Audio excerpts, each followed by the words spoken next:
long wait is over.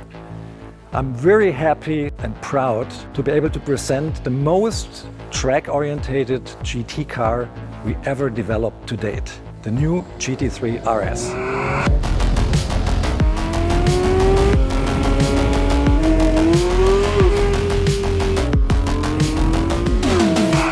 One thing when you first look at the car is very obvious. It's all about aerodynamics. It looks very much like a race car, and it has aerodynamic values, downforce values, that are double as much as we had from the predecessor. That means at 285 kilometers per hour, there's 860 kilos of downforce on the car. And even at 200 kilometers per hour, we have 410 kilograms.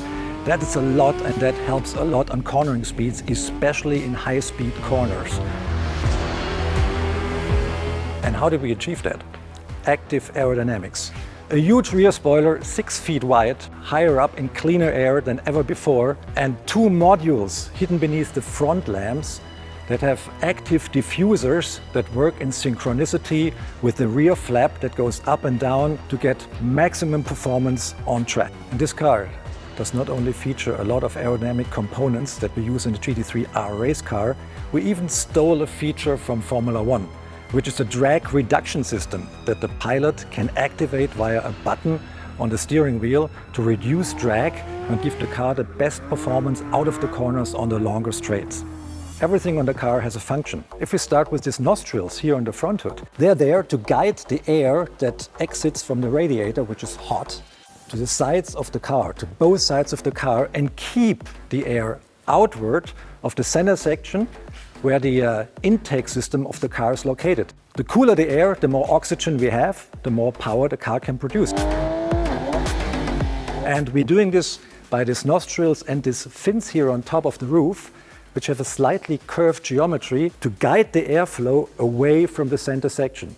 This radical aerodynamical concept is not only in the middle section of the car, it's on both sides of the car as well. The airstream enters here, and there's not a radiator anymore like on the predecessor.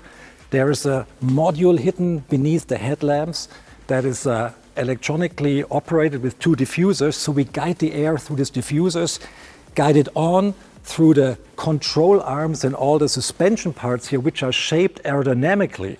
So we have a profile on each control arm here that contributes to the downforce of the car big time. We have another 40 kilos of additional downforce solely by using this aerodynamically shaped control arms. If the air goes on, it gets ventilated through these vanes up above, which we know from the predecessor, which work a little bit more efficient even.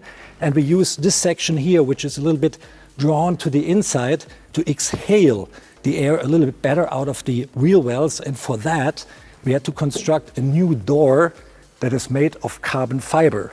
These vanes here guide the air close to the body to prevent swirls that are causing back pressure. We don't want to have that.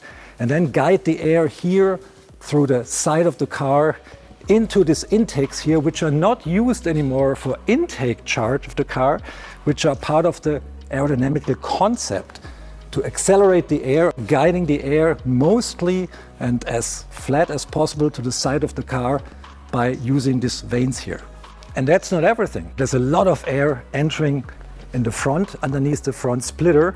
The whole under construction of the car is full of vanes and guiding flappers to get the best aerodynamical results.